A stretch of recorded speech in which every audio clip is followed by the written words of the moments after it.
Assalamualaikum warahmatullahi wabarakatuh. Sebelumnya perkenalkan, nama saya Indah Yusafitri dengan NIM 2305821. Saya dari program studi pendidikan sosiologi. Baiklah, pada pertemuan kali ini saya akan membahas mengenai konsep kepemimpinan dengan beberapa topik terkait yang akan saya bahas pada minggu ini. Yang pertama yaitu meliputi pengertian dan konsep dari kepemimpinan, kemudian yang kedua ada fungsi dari kepemimpinan, yang ketiga ada syarat dari kepemimpinan, dan yang keempat ada gaya dari kepemimpinan. Nah, baiklah, langsung saja. Untuk topik yang pertama saya akan membahas mengenai pengertian dan konsep kepemimpinan. Nah, kepemimpinan itu berasal dari kata dasar pimpin yang berarti membimbing, mengarahkan, atau menuntun. Nah, dalam konteks organisasi atau kelompok sosial, kepemimpinan itu merupakan kemampuan seseorang untuk mempengaruhi, kemudian mengarahkan, dan juga mengatur perilaku orang lain agar bersedia bekerja sama secara sukarela dalam rangka mencapai tujuan bersama. Nah, kemudian menurut Coates dan O'Donnell tahun 1984, kepemimpinan itu merupakan proses mempengaruhi orang lain agar mereka mau bekerja sama dan dengan sukarela untuk mencapai tujuan organisasi. Nah, artinya kepemimpinan itu bukanlah paksaan, tetapi kemampuan untuk membangun kepercayaan dan pengaruh moral. Kemudian ada konsep utama nih dari kepemimpinan. Yang pertama yaitu pemimpin dan pengikut. Artinya tidak ada kepemimpinan tanpa pengikut. Nah, hubungan ini itu bersifat timbal balik satu sama lain. Kemudian yang kedua ada tujuan bersama, yaitu kepemimpinan diarahkan pada pencapaian tujuan bersama, bukan hanya untuk kepentingan pribadi pemimpin.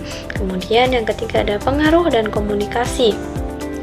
Artinya, pemimpin ini menggunakan pengaruhnya melalui komunikasi yang efektif, bukan dengan tekanan atau kekuasaan semata.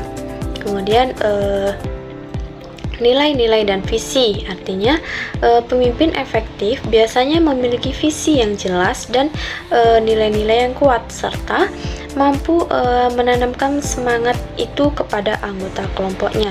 Contohnya nih, misalnya seorang rektor universitas yang mampu mengajak seluruh sivitas akademika untuk bersama-sama meningkatkan mutu pendidikan melalui inovasi dan kolaborasi. Nah, baik, kemudian untuk topik yang kedua saya akan membahas mengenai fungsi dari kepemimpinan. Nah, kepemimpinan ini memiliki peran penting dalam keberlangsungan organisasi, komunitas, atau masyarakat. Nah, fungsi utama dari kepemimpinan ini yaitu yang pertama, menggerakkan dan memotivasi. Artinya, pemimpin berperan sebagai penggerak semangat kerja para anggotanya.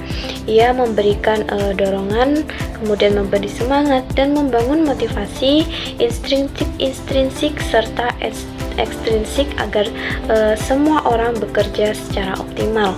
Kemudian yang kedua yaitu mengarahkan.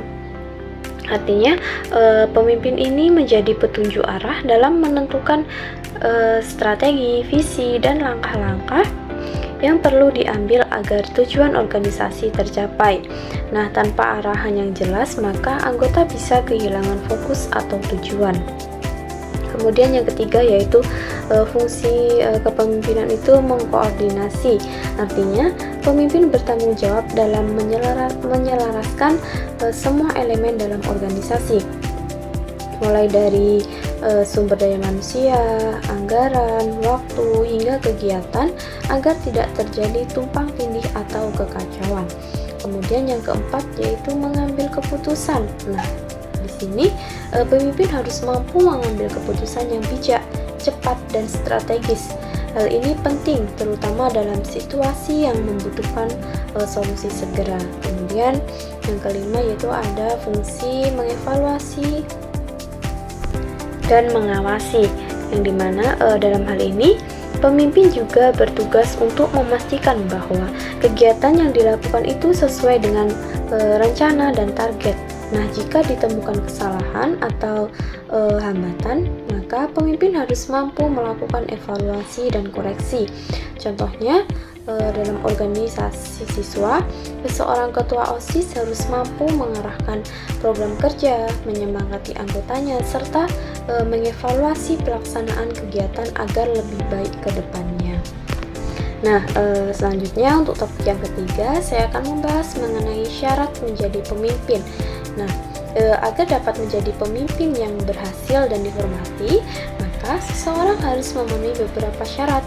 Di antaranya yang pertama yaitu integritas moral, yaitu pemimpin harus jujur, adil, dan dapat dipercaya. Tanpa integritas, kepemimpinan akan kehilangan kepercayaan dari para pengikutnya. Kemudian yang kedua yaitu kemampuan dalam berkomunikasi. Seorang pemimpin harus mampu menyampaikan gagasan secara jelas dan efektif, serta menjadi pendengar yang baik. Nah, komunikasi dua arah yang baik sangat penting dalam membangun hubungan dengan anggota kelompoknya. Kemudian yang ketiga yaitu wawasan dan pengetahuan yang luas. Nah, pemimpin harus memiliki pengetahuan dan wawasan yang luas, baik tentang bidang yang dipimpinnya maupun tentang dunia sosial secara umum. Hal ini maka dapat membantu dalam membuat keputusan yang bijak. Kemudian yang keempat yaitu kepercayaan diri dan ketegasan. Nah, dalam hal ini pemimpin harus percaya diri dalam bertindak dan bersikap tegas saat menghadapi permasalahan. Namun, ketegasan harus diimbangi dengan kebijaksanaan, bukan otoriter. Kemudian yang kelima ada yaitu mampu menginspirasi. Nah, pemimpin yang baik mampu menjadi teladan dan menginspirasi anggotanya untuk terus berkembang. Kemudian diterima oleh kelompok. Nah, pemimpin ideal adalah yang mampu diterima secara sosial oleh kelompoknya, baik karena prestasi, kepribadian, atau integritas moral. Contohnya nih, seorang kepala desa yang dipilih karena kejujurannya, kemudian kedekatannya dengan warga, dan kemampuannya dalam memimpin pembangunan desa. Nah, baik, untuk topik selanjutnya saya akan membahas mengenai gaya dari kepemimpinan. Nah, gaya kepemimpinan ini adalah cara seseorang pemimpin dalam berinteraksi dengan anggotanya dan mengambil keputusan. Nah, ada beberapa gaya kepemimpinan yang dikenal. Yang pertama yaitu kepemimpinan otoriter. Dalam hal ini pemimpin dicirikan dengan pemimpin itu membuat keputusan sendiri tanpa melibatkan anggota. Nah, kelebihan dalam gaya ini yaitu cocok untuk situasi darurat atau saat dibutuhkan keputusan cepat. Namun, kekurangannya yaitu kurangnya partisipasi anggota bisa menimbulkan ketidakpuasan. Contohnya, pemimpin militer yang harus bertindak cepat dalam medan pertempurannya. Kemudian yang kedua yaitu kepemimpinan demokratis, yaitu dicirikan dengan pemimpin melibatkan anggota dalam pengambilan keputusan dan memberi ruang untuk berdiskusi.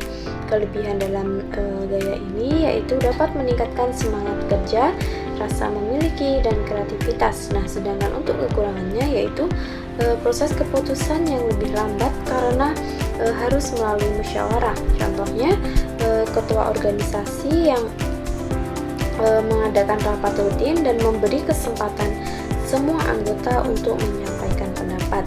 Kemudian yaitu yang ketiga ada kepemimpinan laissez-faire, yaitu dicirikan dengan pemimpin memberi kebebasan penuh kepada anggota untuk bertindak sesuai dengan kehendaknya. Nah, kelebihan dari gaya ini yaitu mendorong kemandirian dan tanggung jawab individu. Kemudian untuk kekurangannya yaitu bisa terjadi kekacauan bila anggota tidak disiplin atau tidak memiliki kemampuan yang cukup. Contohnya nih, pemimpin dalam kelompok riset ilmiah yang hanya mengarahkan secara umum dan memberi kebebasan pada peneliti. Kemudian yang keempat yaitu ada kepemimpinan transformasional. Artinya, pemimpin menginspirasi, memotivasi, dan membawa perubahan besar dengan visi yang kuat. Nah, kelebihan dari gaya ini yaitu dapat meningkatkan loyalitas, kreativitas, dan perubahan yang positif. Nah, sedangkan untuk kelemahannya yaitu butuh pemimpin dengan karisma dan visi yang kuat. Contohnya, pemimpin perusahaan yang membawa transformasi digital dan mengubah budaya kerja menjadi lebih adaptif. Nah, mungkin sekian materi yang dapat saya sampaikan. Kurang dan lebihnya saya mohon maaf. Saya akhiri. Wassalamualaikum warahmatullahi wabarakatuh.